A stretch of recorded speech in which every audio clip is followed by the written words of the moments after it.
good? What's good? It's your boy B to the A to the R. Yo, as always, I'm lit. I'm turned up. No cap. It's on and popping. I'm super excited tonight, yo. I got my homie, my brother with me, and like, yo, it's getting ready to be crazy. We got so much to talk about. He is a phenomenal actor. He is a published model, a published underwear model. He is an entrepreneur with his own food truck. We're gonna talk about so much. We get ready to get all the smoke. Yo, I want y'all to get a big, crazy, locked in welcome for my boy Adham McGuire. Hey, what's up? What's up, Barry? How you doing, man? What's good, son? How you been? Hey, I'm doing well. I can't complain at all. I know you're doing well. I've been seeing you, bro. I've been seeing you on the news, and I've been seeing you doing some big things. What's good? A lot, man. I'm working hard, man. You know, I'm just working hard at everything. That's all I can do. Well, first of all, I'm gonna deal with the elephant in the room. I see we rocking very similar, identical t-shirts, but we're gonna talk about that later on in the interview because we got some big announcements to make. But yo, there's so much to talk about, and I want to get to the beginning. Adham, tell everybody where you from. So I'm from Jersey, born and raised. Family's from Newark, New Jersey, Brick City. Shout out to Newark. Shout out to Newark. You know. And really, I'm just trying to represent where I come from and my family, you know, to the fullest. That's it. That's what's up. That's what's up. That's what's up. So let's talk about some things. You are a published model. And a published underwear model at that. Let's talk about that. Cool. Yeah, when I first got the opportunity to become an underwear model, it wasn't something that I really was interested in. I more so was interested in just becoming a professional model for myself, because as you said, I'm an entrepreneur. I have a fitness company. Our company is Gaines University. And I wanted to be. Well, we're going to talk about that. Slow down, go down. We're going to talk about that. Let's talk about this underwear model. It ties. We're going to get there. I wanted to be the model for my own brand. You know what I mean? And just keep everything in-house. And what better way to do that than to go establish myself with lines and, you know, become a part of the fashion world. And I was approached by the owner of Dassel Underwear after I killed a photo shoot through one of their associated photographers. And wait a minute, so you killed it? You killed it?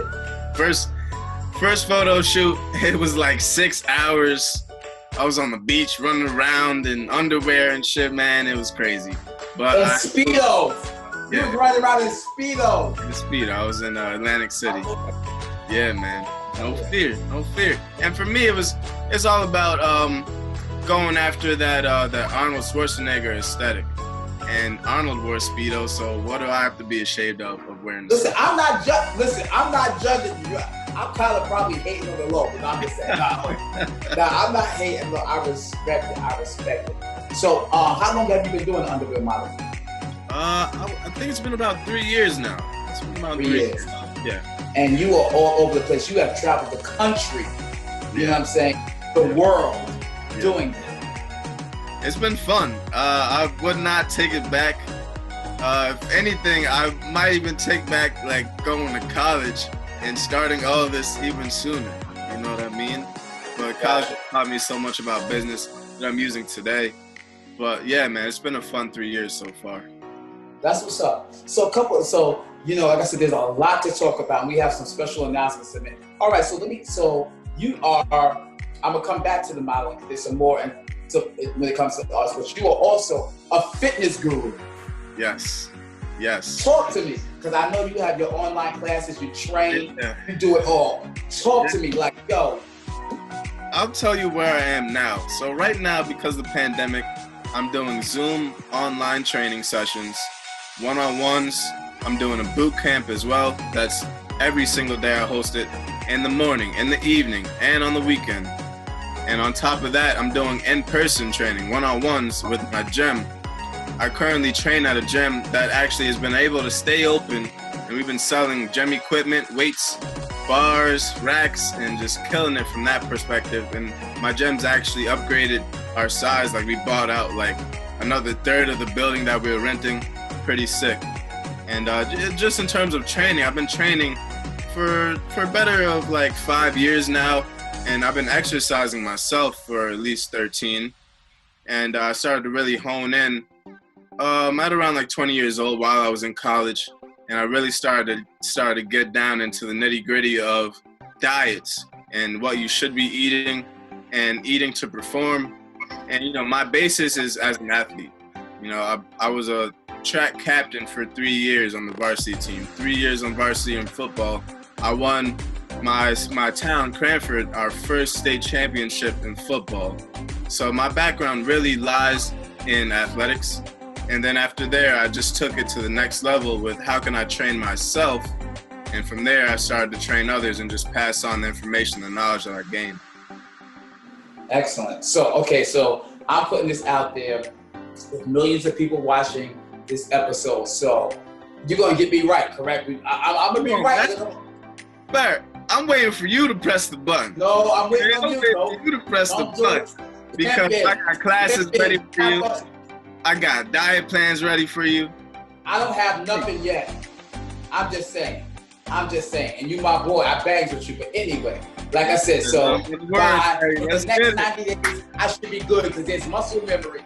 So if I'm not, Adham Gaines is to blame. But no. So, and when I do get it right, so we can attribute it to him. So I'm just putting it out there. I'm putting it all out there. You know what I'm saying? This is locked in. So we give him all the smoke here. You dig what I'm saying? But before we go any further, I just want to thank you for taking our time to be with us tonight, to be with my following audience. Yo, this is big for me because, like I said, people don't know half the talent that's in you, but they get ready to know. So thank you again. You understand what I'm saying? Thank you. But so you already went to another place I wanted to go. That you are an athlete, and athletics has always been your thing. Football, track.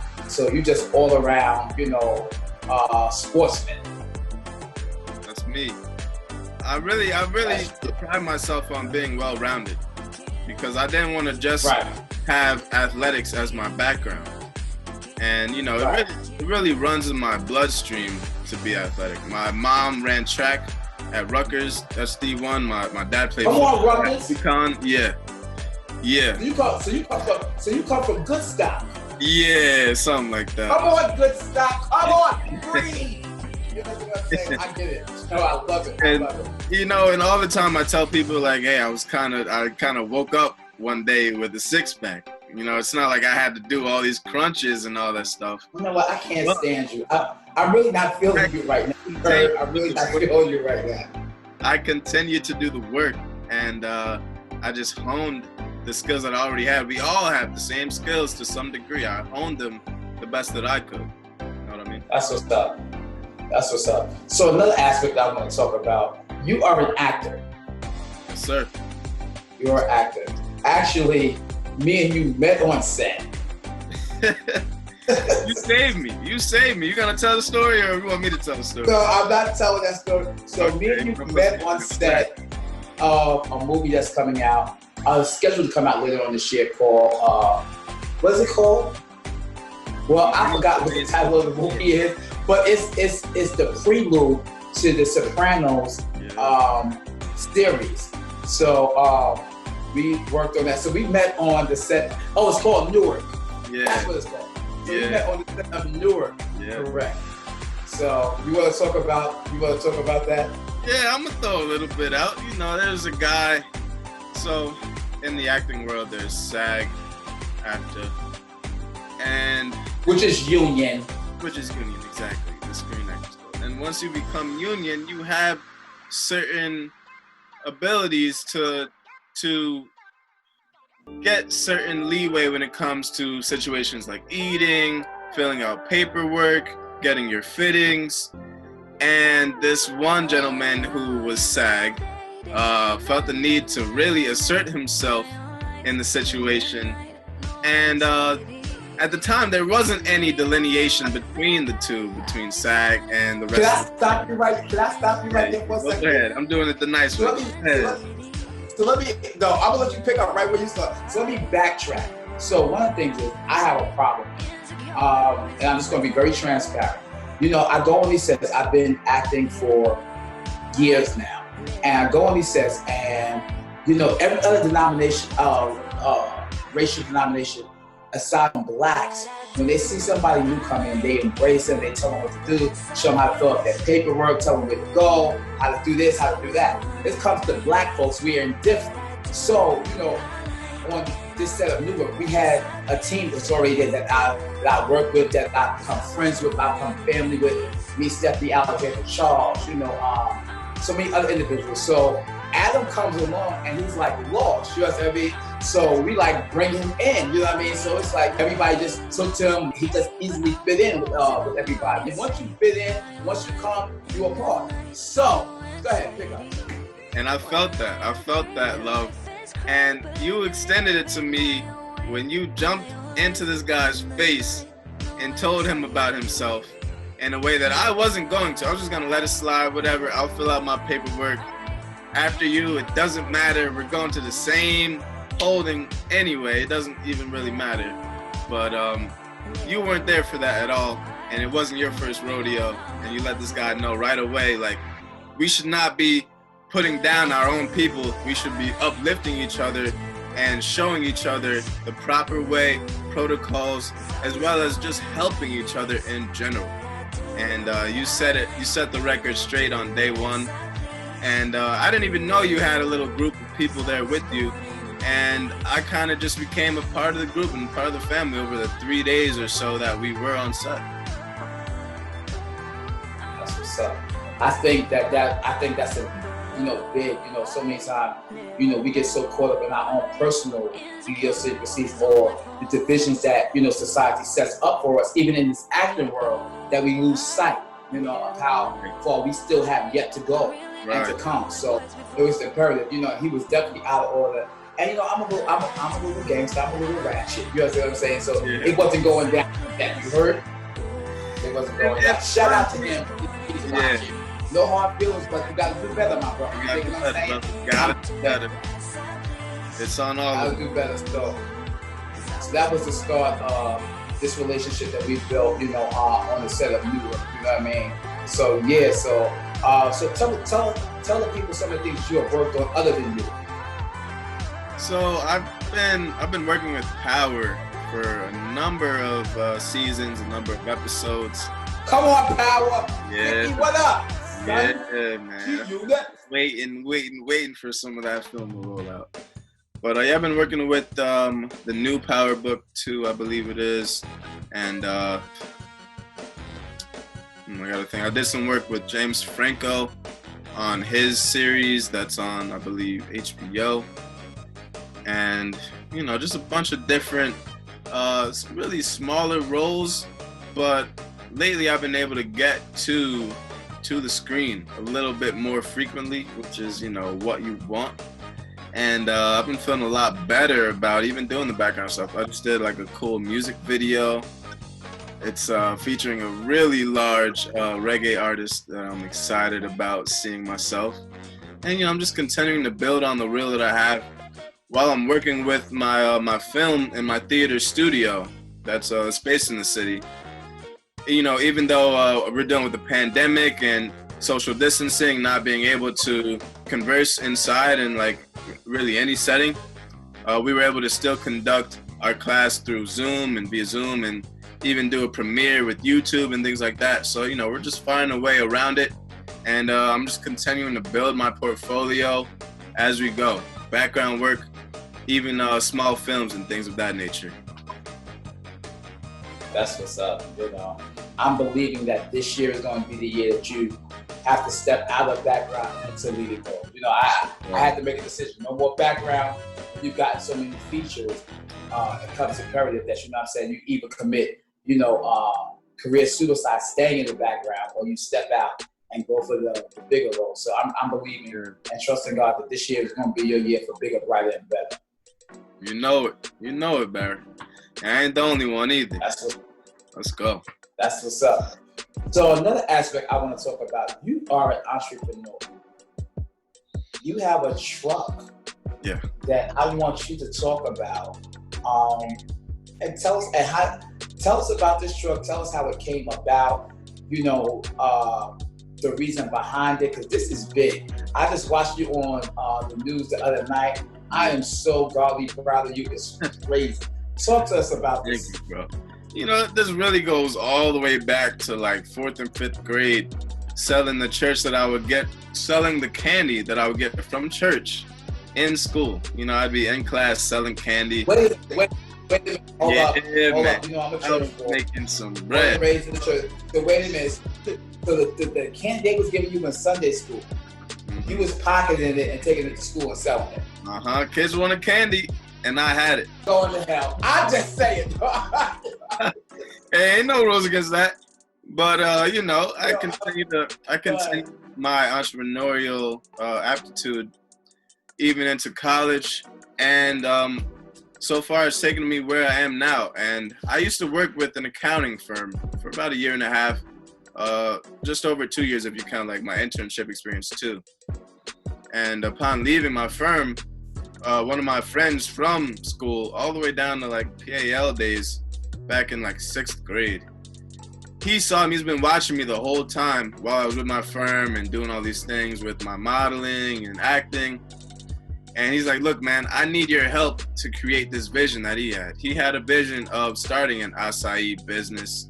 And before we even got to that, we were doing distribution to other acai companies. So we were selling from the supplier directly to companies, tubs of acai and single packets of acai that came in like a box.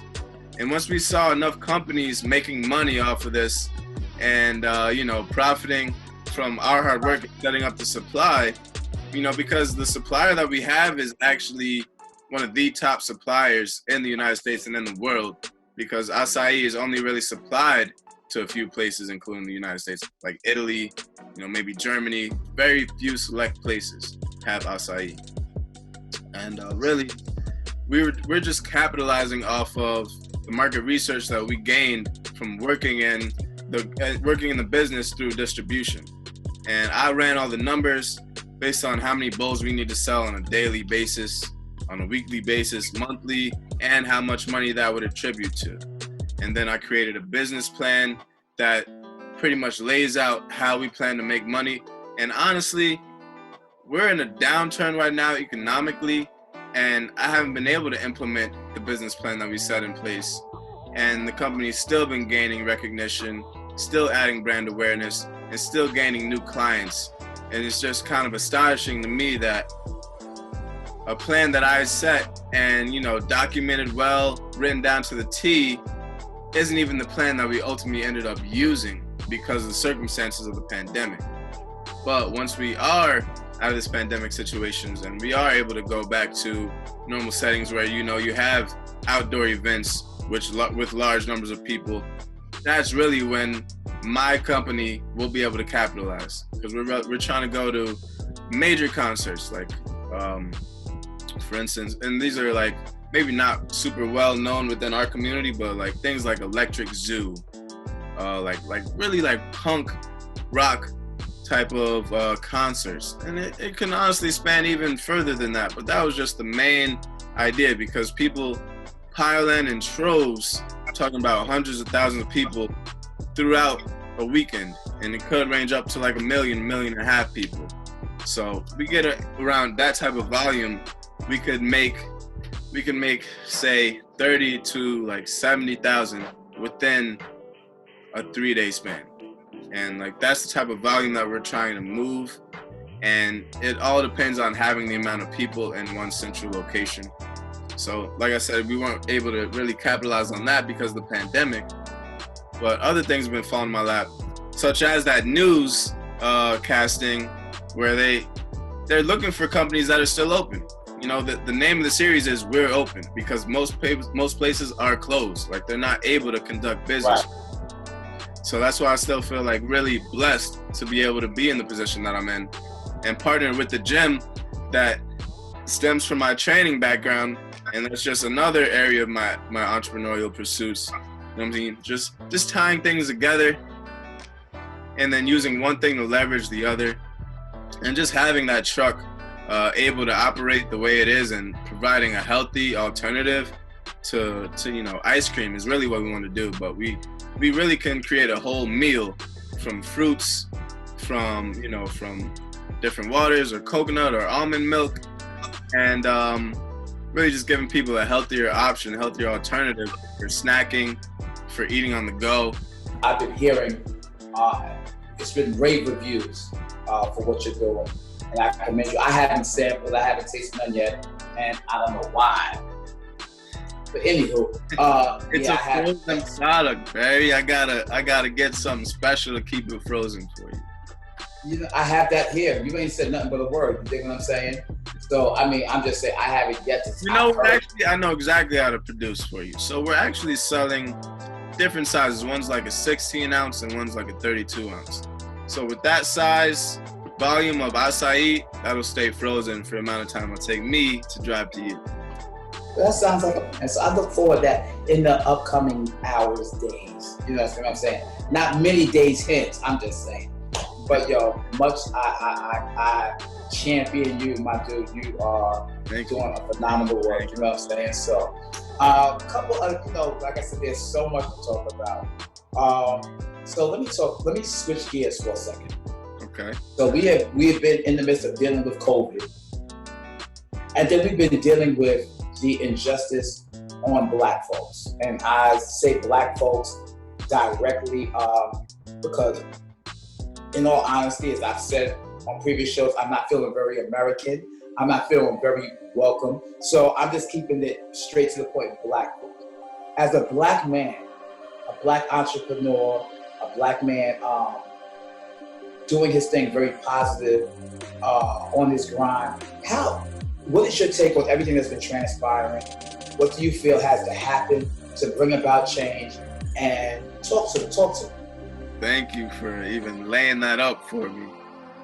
Honestly, my take is, if you're just now tuning in to the injustices done to anyone of African descent in America, you've been tuning us out for hundreds of years, for centuries. Wait, hold up. What's your Cash App? Because I need to send you an offering. You just preached. You preached like the Lady Maid did the other night. Yo, real talk. It's insane to me that people are waiting for any type of outcome from the American government to save us from something that has been around since before any of us at this point were born. This is true. And the only way for us to climb out of this situation is economic empowerment. Economic empowerment. Say that again. Economic empowerment. Now explain that. It goes so deep because everybody thinks that their vote means so much. But ask yourself, in the area that you live in, how do they vote when it comes to election time? Is it a landslide? Is it a landslide to the left or to the right? Because if it is, then your singular vote does not mean very much in the area that you come from, the area that you live. But what does? What does count is your level of influence within your political sphere. So it starts at the municipal level.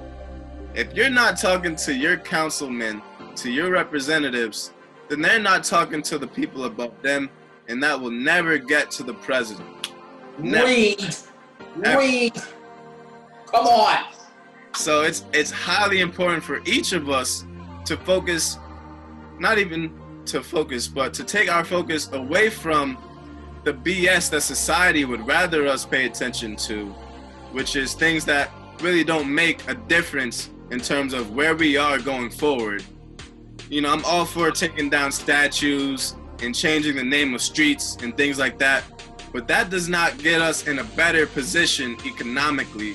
And we're living in a class society. America's based on class. Yeah, they discriminate us because we are a different race, even though even the construct of race is something that was created and added to once they brought Africans into America. But I'm not gonna get even that far into it.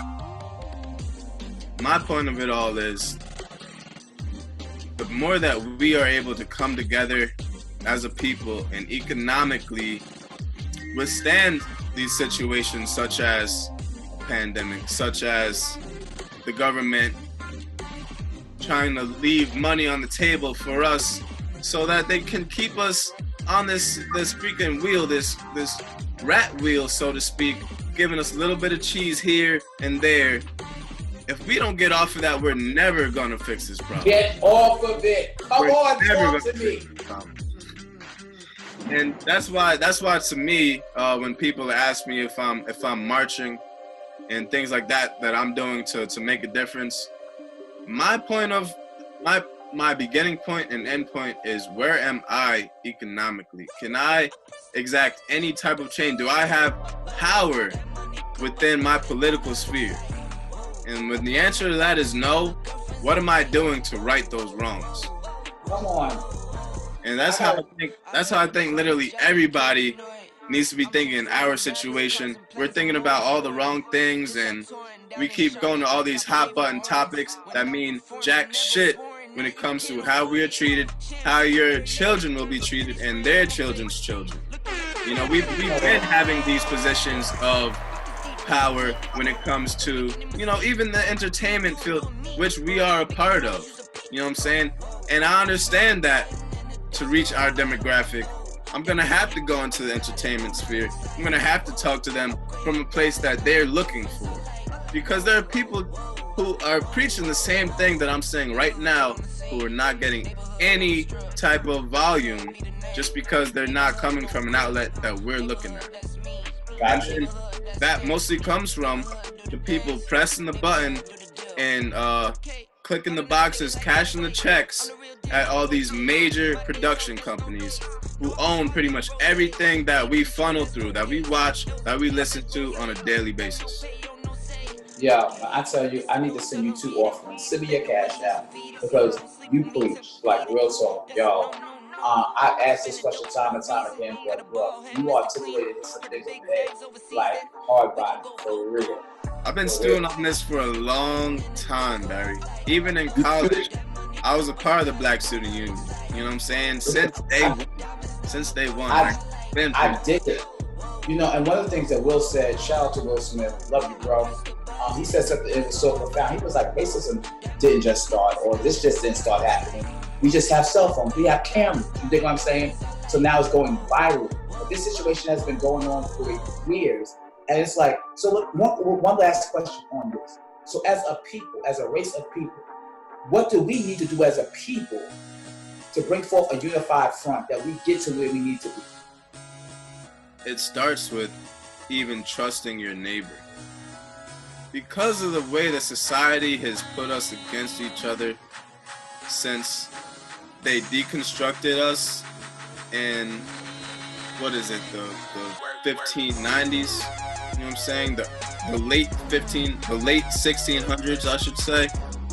They began that level of distrust that we have even until this day. And just like we were talking about before with the individual that, you know, he wanted the leg up over me because society tells him that he's supposed to have that, rather than him seeing me as his brother and working with me, helping me through a situation that I actually was brand new to, that he had no idea of and didn't care to find out, right? So it starts with us trusting each other, working with each other, building wealth within our communities. We actually have the weakest dollar throughout America, because as soon as we get the money, we send it to another community. We send it to another community. Shut up. Send it to another community. Shut up. We're buying nothing that we actually own. And we have the means to produce these things. We have producers ready to go, but we're sending our money to other people because it might save us $1 or $2. But in the long run, all we're doing is keeping our group weak, keeping and just dealing with the construct of race in and of itself. We're all people. I bleed the same way you bleed, same way as the person walking down the street that you don't know at all. We bleed the exact same way. You know what I'm saying? God put us all here. No man is above another man or woman. And that's something that we all You need know what? to figure out. you know, I'm a singer first before an actor or anything like that. And music has always been in the forefront of my life.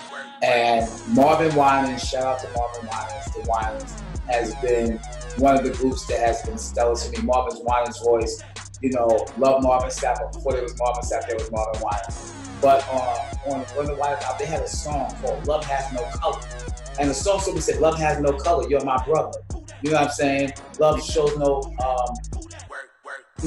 evil to no people, and it's so real. But I think we have gotten so far from that. You know what I'm saying? But love, real love, has no color. You know what I'm saying? So yeah, listen. When I tell you, you've been on point tonight. I mean, we can stay there the entire episode, the rest of the season. Honestly, you know, real talk. The battery in me, man. Come on, I told you. No, I'm keeping it. No cap. I'm keeping it a buck. Yo, real talk. Thank you, bro. But a couple of things. So, you know, before we make our big announcements, there's a couple of places I want to go. So, I normally play this game on lockdown. I haven't done it I don't know if I've done it recently as episodes, but normally what I do is I throw out a person, a place, or a thing, and my guest, which is you tonight, you explain to me what that means to you, or what they mean to you, or what comes to your mind. And you can do that in a sentence, a paragraph, two, whatever. You know what I'm saying? Okay. It's comfortable for you. You know what I'm saying? Yeah. So it's gonna be a personal place or a thing, all right? Okay. So you game, you down for it? Let's rock it. All right. So Tyson Beckford, international model, playboy. He has a sunglass line, actually, and very close with a model that modeled for his line. And he's kind of the prototypical model when it comes to males, and especially African-American males. Gotcha. He's an icon. People like him. That he is.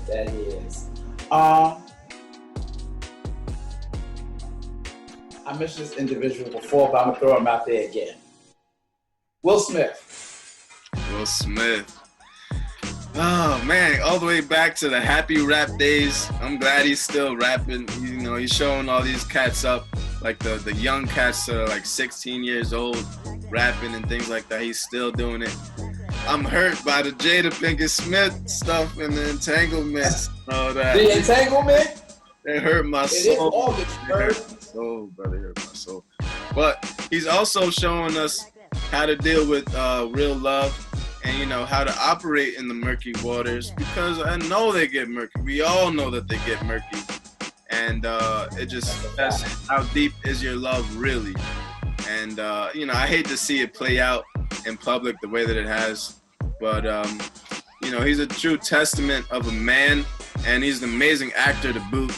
You know, definitely someone that I look up to and have looked up to since I was a child. And that's actually the type of actor that I want to be. I want to be someone that people can look up to. Even if I'm playing a fictional character, I want you to take something away from that.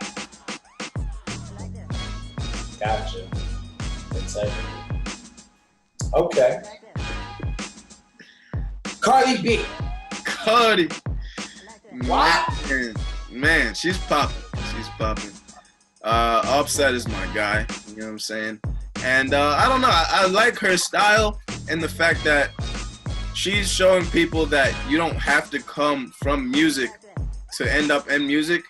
And she's giving them another blueprint on how to be successful, especially females. But I almost feel like, you know, as Cardi's come on, there's been an opening in terms of like things we accept when it comes to I want to say like morality. To be 100% honest, like she comes from that stripper lifestyle, and she made it popular again to become a stripper, to be a stripper. And now we see things like OnlyFans really blowing up worldwide. And you know, a lot of people have different takes on it in terms of, you know, are you supposed to be on something like that? Should you be doing something like that? And you know, the morality aspect of it. But you know, I love Cardi to death. I love the girls that are doing OnlyFans to death. More power to you. You know what I'm saying? I wouldn't want anyone that I associate with on a high level to, you know, I don't know. To me, I feel like it's degrading when people are asking you to do certain things. Now, if you're showing yourself in a certain light, that's your choice. But if people are dictating to you what you should and shouldn't do with your body, and you're okay with that, and it's for money, to me, like, you're playing a fine line that leads to a whole lot of other things. And I think a lot of that kind of just started with our culture and our societal acceptance of characters like Cardi and bringing it to the mainstream, and the most main of mainstreams, which is music. And her new song WAP is another example of that. I got whores in this house. I got whores in this. Okay. And she's not doing nothing new either. She's not doing anything new. But I would say that I feel like things are elevated. Okay. So let me ask you. I'm gonna do two more. Okay. So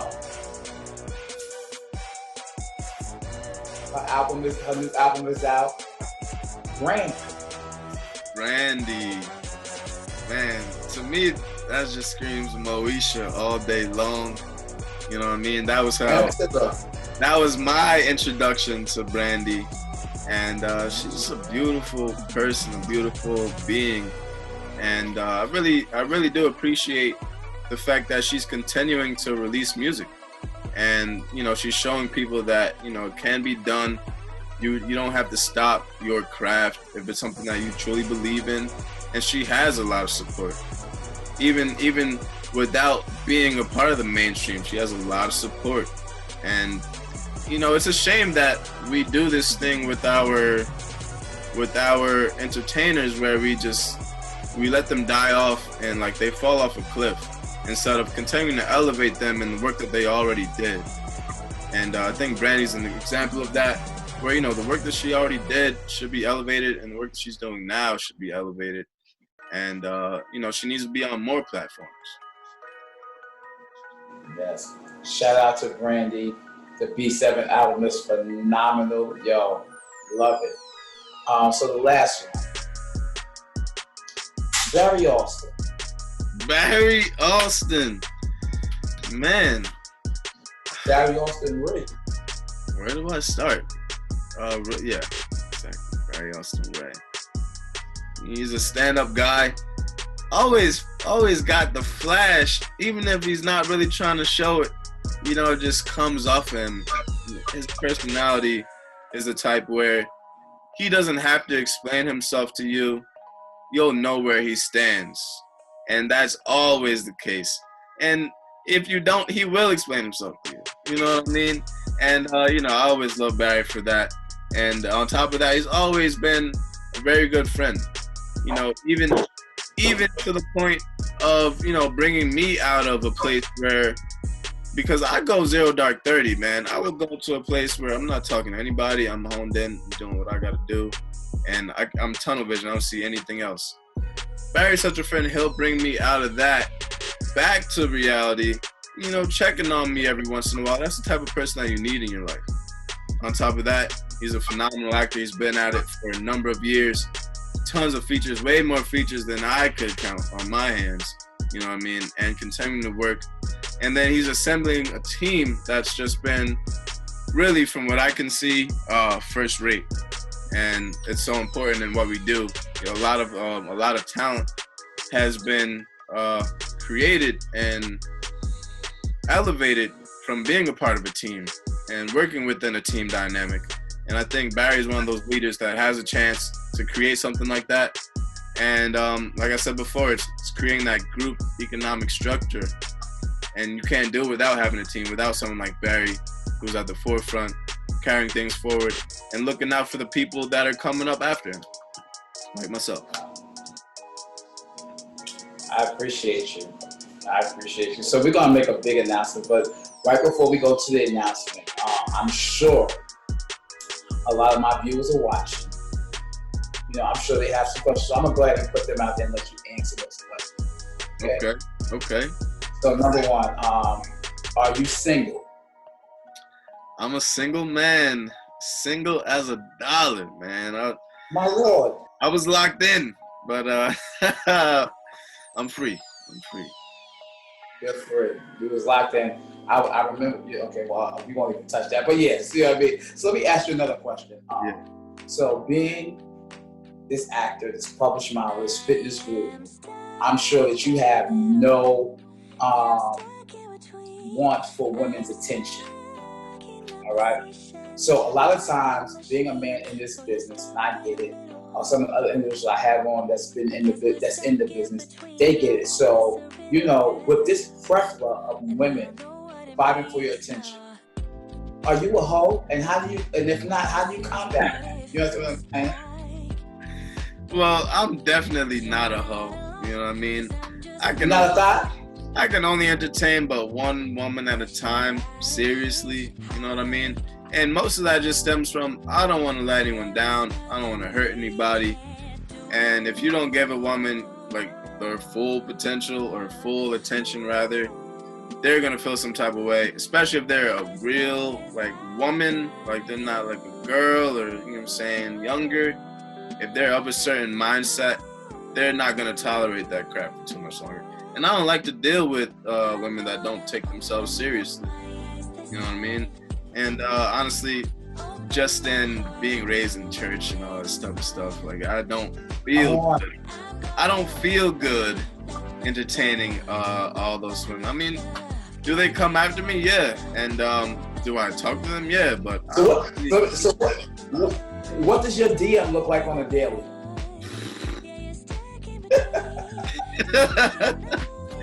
I mean, the DMs is clucking, man. But I honestly, it makes me turn away from social media because you could be all the way in London, right? And we're talking, but what do I really gain from that unless I take that trip?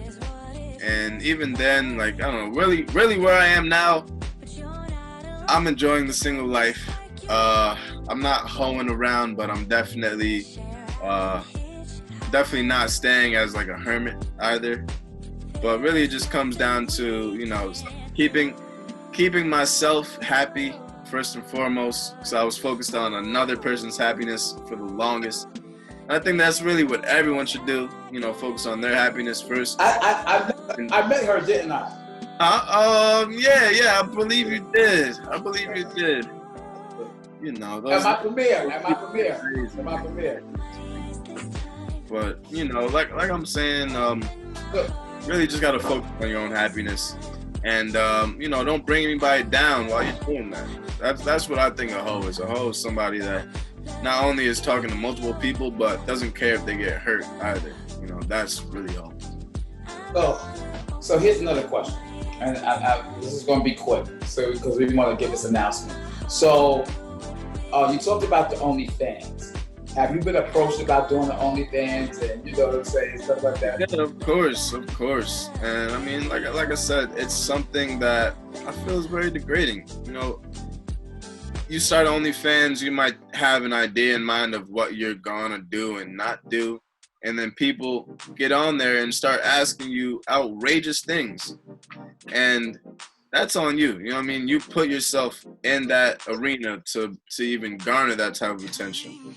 And to me, OnlyFans is for the lazy mofos that don't have anything else to offer to the world but their body. And if that's all you got to offer, and that's the only way you can make money, go ahead and do you. I'm not going to stop you. But I got a brain under this cap. I'm going to use it. Come on here. I owe you 3 offerings, yo. So you lazy mofo. I charge way more in online training than most people do in their OnlyFans. So it wouldn't even make sense to do OnlyFans. You know what I'm saying? Sign up for a training class and we can talk, okay? Read. You understand what I'm saying? You heard it here first. All right, so before we sign out, let's deal with this. I see that we are twins tonight. We are rocking, the same shirt, the same designer. Choir Boy, the novel by yours truly, Barry Alston Ray. So you are on the Choir Boy wave.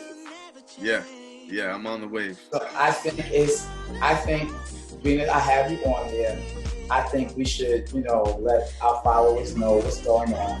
And the reason why well, everybody knows why I'm wearing the Choir Boy t-shirt, because it's the book that I wrote that's being released next month. Exactly. But, and you're wearing it, even though you're my boy and the whole nine, but there's another reason why you're wearing it. So I need a drum roll.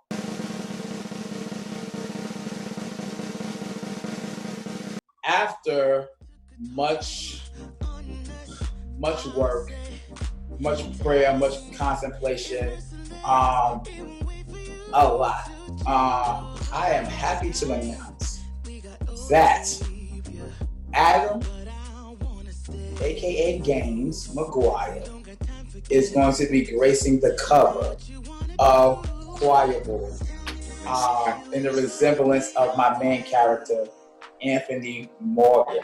Yep. So I'm excited, man. You know, this is obviously one of the first covers that I've been able to do, but it's kind of the culmination of our relationship. You know, right here is like maybe even the reason we met in the first place, because you were working on something, I was building my modeling career, and the two just ended up meeting in the middle.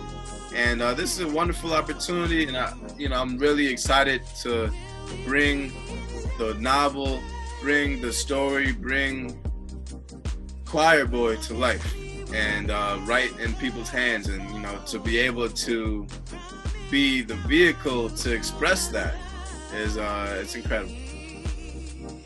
Well, just let me say this: there was hundreds of individuals that were up for this.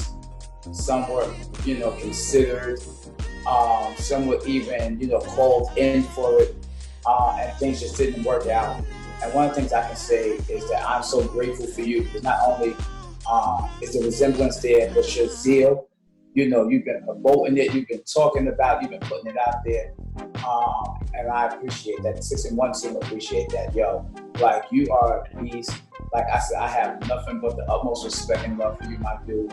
Real talk. I appreciate you, and I'm looking forward for the release of this book and people seeing you on the cover in this dramatic book cover. It's going to be phenomenal.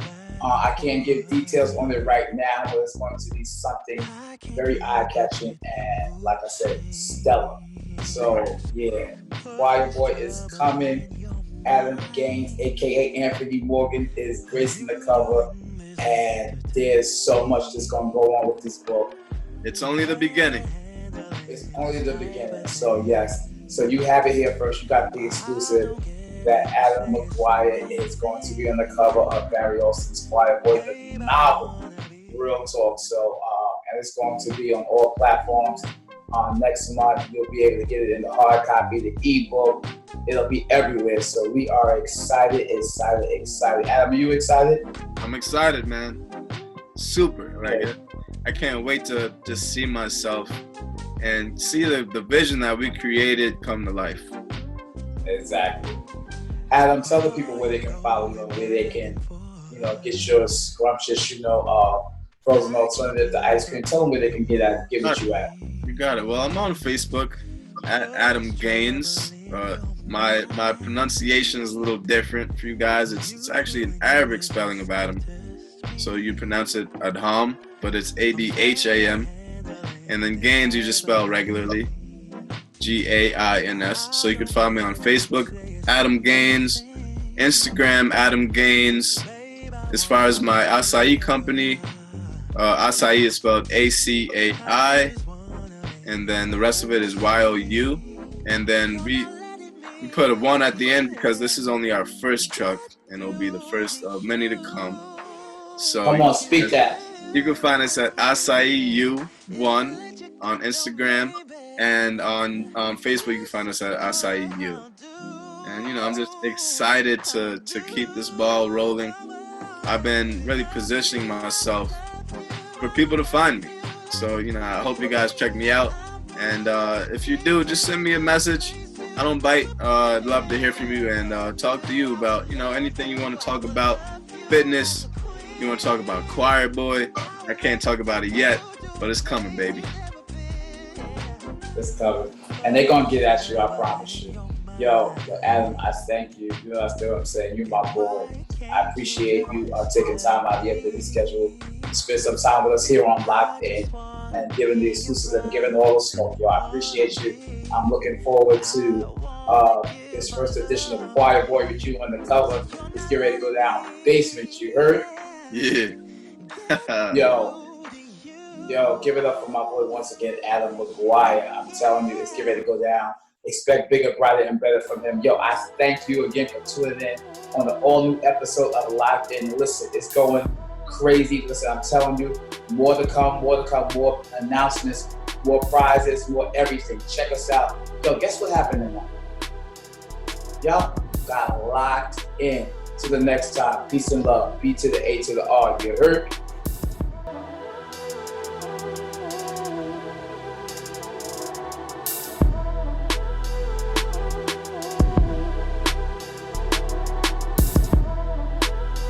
SixN1 Entertainment, we off and running.